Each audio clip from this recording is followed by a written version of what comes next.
అయితే మీరు మాత్రం ఐపీఎస్ సాధించిన తర్వాత ఒక సెటిల్ అయిన తర్వాత రాజకీయాల్లోకి వచ్చారు. ఇప్పుడే రాజకీయాల్లోకి వస్తే వాళ్ళందరూ జీవితంలో ఇబ్బంది పడితే, రాజకీయాలు ఇబ్బంది పడితే వాళ్ళ భవిష్యత్తు ఏంటి?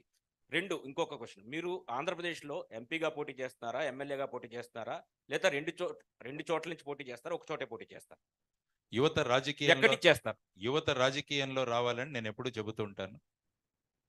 ఎందుకంటే దానికి ప్రధానమైన కారణం భారతదేశంలో ఏమైందంటే, ముఖ్యంగా ఆంధ్రప్రదేశ్‌లో మన కాలేజెస్‌లో స్టూడెంట్ బాడీ ఎలక్షన్స్ ఆపేశారు. అందువల్ల కొత్త స్టూడెంట్ లీడర్‌షిప్ రావట్లేదు. భారతదేశ స్వాతంత్ర సంగ్రామంలో కూడా దానికి ముందు నలిపిన వాళ్ళు యువతరం, ఆ తర్వాత స్టూడెంట్ లీడర్స్. ఆ విధంగా రావాలంటే పొలిటిక్స్‌ను కూడా కెరియర్‌గా చేసుకునే పరిస్థితులు మనం కల్పించాలి. అందరూ రాజకీయ నాయకులు వాళ్ళ కుటుంబ సభ్యులు కావాలి, వాళ్ళ బంధువులు కావాలి, ప్రస్థాపిత వ్యక్తులు మాత్రమే కావాలి అని అనుకుంటున్న సమయంలో యువతరం రావట్లేదు.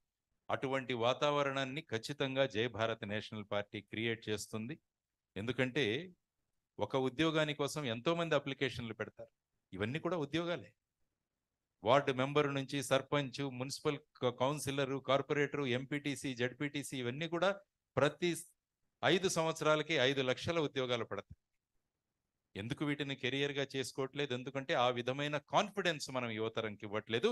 జై భారత్ నేషనల్ పార్టీ ఆ విశ్వాసాన్ని